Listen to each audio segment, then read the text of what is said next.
Hello guys, welcome to comic my life channel. और चलिए आज हम शुरू कर रहे हैं ड्रैकुला सीरीज की अगली कॉमिक्स कोलाहल, जो कि एक मल्टी स्टार कॉमिक्स है। तो चलिए इसे शुरू करने से पहले अगर आपने हमारे चैनल को सब्सक्राइब नहीं किया है तो सब्सक्राइब करिए ऐसी ऑसम कॉमिक्स के लिए। तो चलिए शुरू करते हैं राज कॉमिक्स में हाँ विशेषांक कोलाहल, नागराज और सुपर कमांडो ध्रुव का मल्टी स्टार विशेषांक। तो देख सकते हैं कुछ इस तरह से ये इसका कवर पस्ट है।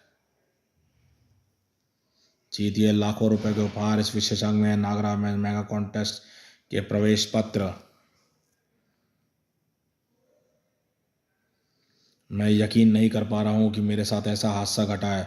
दो मामूली इंसानों नागराज ध्रुव ने मुझे एक नहीं, दो नहीं, 3 बार मात दी और आखिरकार मेरे अमृत पिए शरीर को जीवन मरण के उस ज्वालामुखी में डाल दिया, जहाँ एक पल के लिए मेरा शरीर जिंदा होता है, दूसरे पल में भस्म हो जाता है, फिर जीता है, फिर जल जाता है। मेरा शरीर नष्ट होने के समान ही है, लेकिन मेरी आत्मा अभी भी मौजूद है और आत्मा को कुछ भी नष्ट नहीं कर सकता।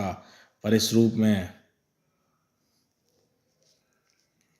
मैं मानवों को पद से बदला नहीं ले सकता, अपने सीने में धधकती आग को बुझा नहीं सकता, नहीं मचा सकता इस दुनिया में मौत का कोलाहल।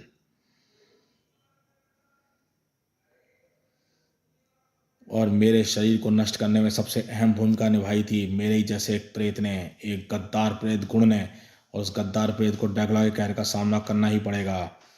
जी हाँ, ये सब हुआ था ड्रैकुला के हमला, नागराज और ड्रैकुला, ड्रैकुला के अंत में कॉमिक्सों में। तो वो सब अगर आपने नहीं पढ़ी है तो हमारे प्लेलिस्ट में जाके वो पढ़िए कॉमिक्स, तब ये कॉमिक्स आपको आगे क्लियर होगी। ड्रैकुला की आत्मा उस लोक में प्रवेश कर गई जिसे लोक मृत्यु जिस लोक को मृत्यु लोक कहते थे, पृथ्वी लोक और परलोक के बीच में स्थित एक ऐसा लोक जहाँ पर वे प्राणी वास करते हैं जो पृथ्वी लोक तो छोड़ चुके हैं, लेकिन ये अपनी इच्छाएं अधूरी रह जाने के कारण परलोक नहीं जा पाए। बस वहीं पर रुक जा ड्रैकुला, अब यहाँ पर तेरा राज नहीं रहा। गुण अच्छा हुआ तो खुद मेरे सामने आ गया गद्दार। तूने प्रेतों के खिलाफ इंसानों का साथ देकर महाअपराध किया है, इसके लिए तुझे अगले 2 सालों तक चैन और हुक्कों में लटक कर बिठाने होंगे। तुम्हें अब ऐसा कर सकने की ताकत नहीं है ड्रैकुला। तुम्हारा शरीर तुम्हारी मुख्य शक्ति था जो नष्ट हो चुका है, और तुम्हारी दूसरी शक्ति थी तुम्हारे सेवकों की संख्या जो अब बहुत कम हो चुकी है। इस भ्रम में मत रहना, धरती पर मेरे वैम्पायरों की संख्या में चाहे कमी हो गई हो, लेकिन इस लोक में मेरे प्रेत सेवकों की संख्या में कोई कमी नहीं आई है। ड्रैकुला अभी भी यहाँ का राजा है। ध्यान से देखो ड्रैकुला, तुम्हारे सारे सेवक इस वक्त तुम्हारे पीछे नहीं बल्कि मेरे पीछे खड़े हुए हैं, और इस वक्त वह क्योंकि मेरी साथी आत्माओं ने तुम्हारी सारी गुलाम दुष्ट आत्माओं को अपने कब्जे में ले लिया है। अब तुम्हारे साथ कोई भी नहीं है ड्रैकुला। अब तुमको हम सजा देंगे उन जुल्मों की जो सदियों तक तुम हम पर ढाते आए हो। ड्रैकुला को मरा जानकर सब पलट गए, सभी गद्दार बन गए, लेकिन ड्रैकुला को कोई सजा नहीं दे सकता। सिर्फ ड्रैकुला के पास है सजा देने का अधिकार। तुम सबको सजा मैं दूंगा, और इस बात का फैसला अभी और इसी वक्त होगा कि प्रेतों का नायक कौन है, मैं या कोई और। है कोई जिसमें अपने दुश्मन का खून पिया हो, जिसमें ड्रैकुला को चुनौती देने की हिम्मत हो? इस वक्त तो तुमको एक मामूली सा प्रेत भी परास्त कर सकता है ड्रैकुला, क्योंकि अपने नार के जीवन को और कष्टदायक बनाने पर तुले हुए हो। बाकी सारे प्रेत खामोश हैं, क्योंकि ड्रैकुला के सामने प्रेतों की सिर्फ दुमें हिलती हैं, जुबानें नहीं। एक तेरी जुबान ही बहुत चल रही है गुण, यानी तू अपने ही आप ही प्रेतों का नायक बन गया है। लेकिन ऐसा नहीं होगा, प्रेत नायक बनने के लिए तुझे मुझे हटाना पड़ेगा, मेरी चुनौती स्वीकार करनी पड़ेगी। मैं शक्तिहीन प्रेतों से नहीं लड़ता ड्रैकुला। तू डर गया है, ड्रैकुला से डर गया है। अरे तेरे पास तो अब सभी सदात्माओं दुष्ट आत्माओं की शक्ति है, तो फिर तू अकेले शक्तिहीन ड्रैकुला से डर गया? थू है तुझ पर गद्दार। तेरी शक्तियों को तो नागराज ध्रुव ने नष्ट कर दिया, लेकिन तेरा घमंड मुझे ही नष्ट करना पड़ेगा। आ ड्रैकुला, सामना कर गुण का। दो महाशक्तिशाली आत्माओं से टकराने के लिए मृत्युलोक में खलबली मच गई।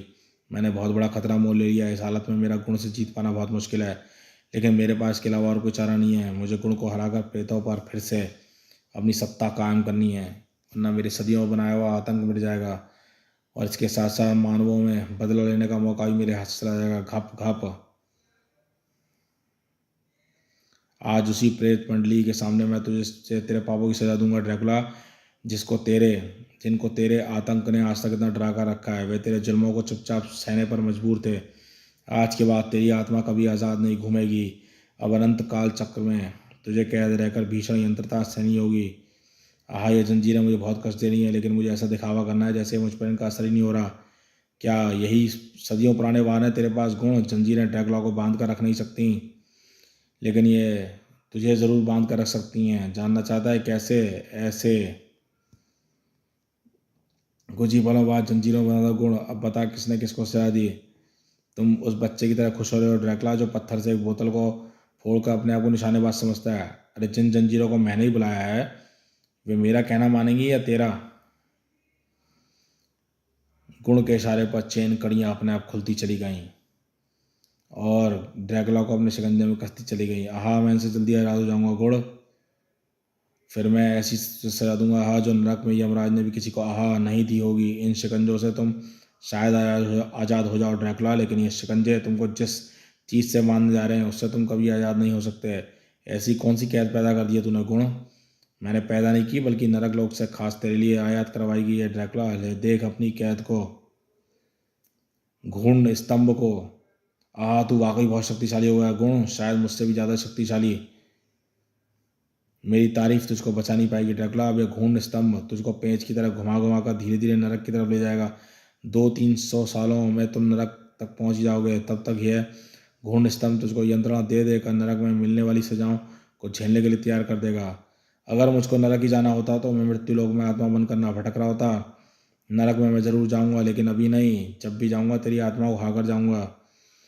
अपने बड़े बड़े दावों के बाद भी ड्रैकुला नरक के रास्ते पर रवाना हो चुका था। पाप और आतंक का राज पृथ्वी के साथ साथ मृत्युलोक से भी समाप्त हो गया। खुशियां मनाओ।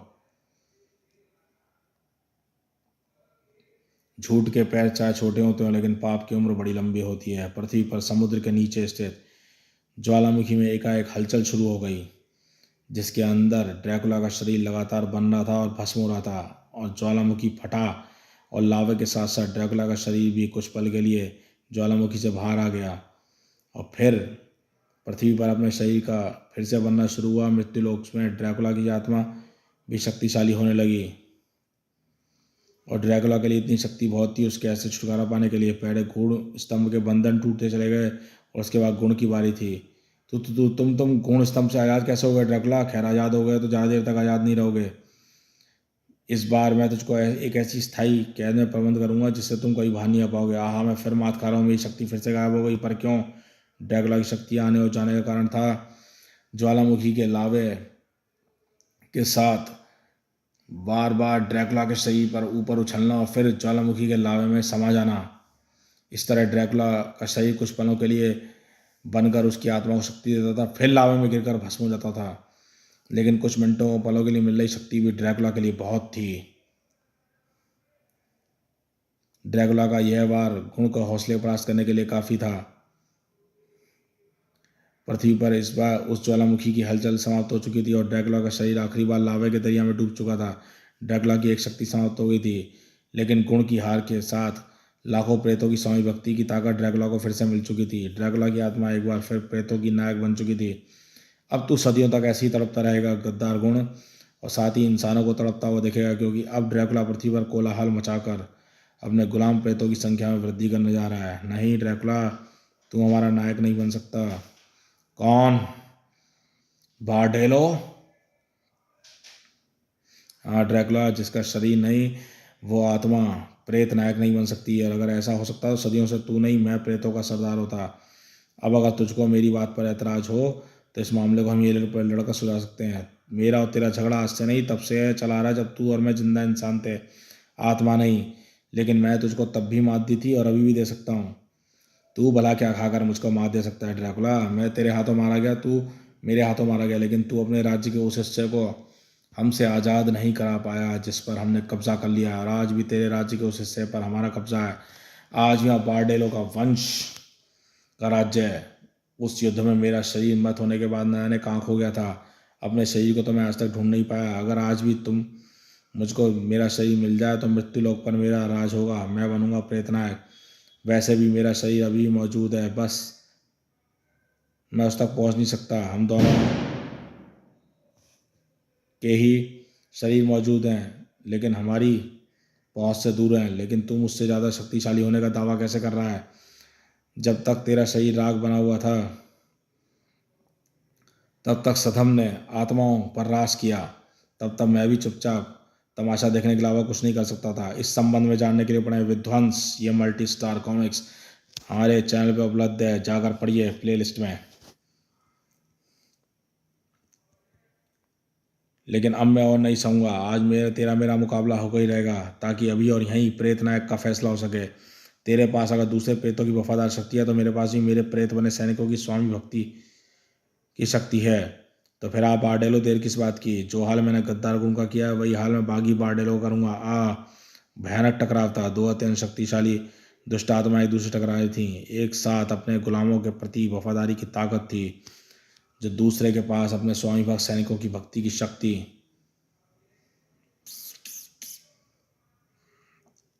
न ड्रैकुला की शक्ति बारडेलो पर हावी होती, ना ही बारडेलो ड्रैकुला को मात दे पा रहा था।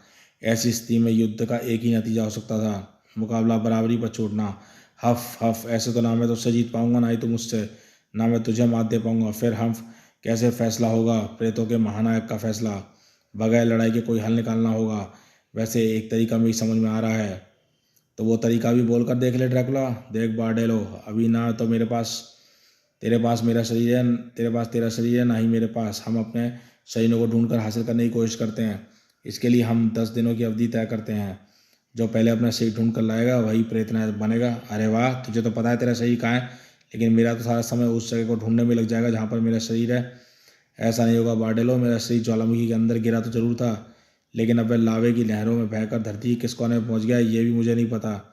ठीक है, मुझे तेरी योजना मंजूर है। मैं तो चला मेरे सैनिक अपने अपने शरीरों को ढूंढने। ये मालिक, आपने कैसे शर्त रख ली मालिक? आप भला लावे की नदी में अपने शरीर को कैसे ढूंढेंगे और कैसे हासिल करेंगे? मैं ऐसा नहीं कर सकता, मुझे किसी की मदद लेनी होगी, और नागपाशा के शरीर में रहकर मैं ऐसे कुछ शक्तिशाली इंसानों का पता जान गया हूँ जो ऐसा कर सकते हैं। क्या आप नागराज ध्रुव की बात कर रहे हैं? नहीं, उनके आसपास तो फटकना भी खतरनाक है, लेकिन उनके जैसे और भी शक्तिशाली सुपर हीरोज हैं, और उनमें से ही किसी को अपना काम करने के लिए मजबूर करना पड़ेगा। लेकिन अगर ध्रुव और नागराज को भनक लग गई तो वह आपका काम खराब करने के लिए आधम कहेंगे। सही कहा, इस मामले में मुझसे बड़े शैतान हैं। उनको उलझाए रखने के लिए कोई खास इंतजाम करना पड़ेगा, और एक ऐसा इंतजाम खास मेरे पास इंतजाम है। महानगर में सभी तनाव मुक्त है सिवाय लोरी के।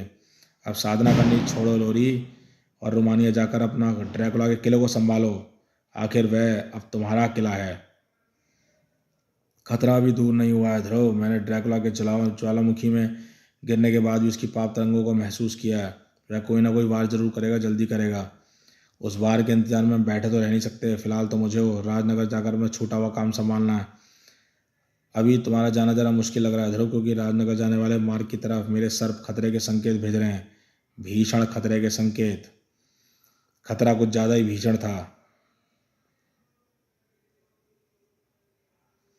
और इस मुसीबत की तबाही का फैलाने के कारण नागराज ध्रुव को समझ नहीं आ रहा था। ये कैसा सांप है नागराज? इसका तो पूरा सही सड़ा गला है, और इसके अतिरिक्त एक नहीं, दो नहीं, पांच पांच अतिरिक्त सिर हैं।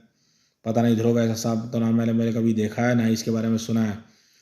इसकी मुझसे कोई दुश्मनी तो हो नहीं सकती। इसको ज़रूर किसी ने भेजा है, और ये बात इसको किसने भेजा है इससे पता चल सकती है। नागराज इस विनाशकारी नाग से भिड़ने के लिए आगे बढ़ा, लेकिन अगले पल पीछे हटना पड़ा। इस तुम ठीक तो हो ना नागराज? थोड़ा थोड़ा ध्रुव, इस सर्प में अद्भुत विष है। इसके विष की तीव्रता मेरे विष के टक्कर की है। यानी अगर मैं इसकी फुंकार नहीं झेल पाया तो ये भी मेरी फुंकार जरूर विचलित होगा। नागराज की फुंकार से विनाश का ही नाग तड़प उठा, और यह समझ भी गया कि इस दुश्मन को रास्ते से हटाना होगा। उस हड़ीले सर्पों ने हड़ीला नागराज की तरफ लपका, लेकिन अगर किस्मत से वह उड़ती चिड़िया बीच में न आई होती तो नागराज का भी चिड़िया जैसा हाल होता। ओहो, इसके हड़ीले सर्प का स्पर्श से ही जीवित वस्तु को कंकाल में बदलने के लिए काफ़ी है। संभल कर नागराज, इसके एक फन की यह शक्ति है, दूसरे फन की भी कोई दूसरी शक्ति होगी। नागराज पहले ही अपनी जगह छोड़ चुका था, लेकिन दूसरे फन से निकली विस्फोटक ज्वाला ने उसको दोबारा कहीं हाथ जमाने का मौका ही नहीं दिया, क्योंकि धमाके ने नागराज के होश कुछ पलों के लिए छीन लिए थे। लेकिन नागराज जो ही नीचे गिरा, ओहो, इस सर्प ने नागराज को कुंडली में फंसा लिया है। लेकिन इससे पहले कि हडीले सर्प का स्पर्श नागराज को कंकाल बना दे, मुझे कुछ करना होगा। पर क्या करूं मैं, क्या करूं? इतने शक्तिशाली दुश्मन से निपटने के लिए ध्रुव को अपने पूरे दिमाग का इस्तेमाल करना था। ये बस इस नाग को हराने में शायद मेरी मदद कर सके बस। लेकिन इस वक्त तेजी से गुजर रहा था, और हडीले सर्प का फन नागराज के शरीर से कुछ इंचों की दूरी पर ही था। लेकिन तभी नागराज पर लिपटा हुआ शिकंजा खुल गया, और वह भयानक सर अपना संतुलन खोकर नीचे गिर पड़ा। थैंक्स ध्रुव, लेकिन तुमने किया कैसे? मैंने बस के सारे डीजल को इस सर्प के नीचे गिरा दिया और डीजल से सड़क चिकनी होती है। सर्प जमीन पर अपनी पकड़ नहीं बना सका और नीचे आ गिरा। तुमने मुझे बचाने के साथ साथ इस नाक को ख़त्म करने का तरीका रास्ता भी दिखा दिया ध्रुव। डीजल सिर्फ चिकना ही नहीं, ज्वलनशील भी होता है। उस देखते ही देखते आग की लपटों ने सर्प के सड़े गले शरीर को अपने आगोश में ले लिया।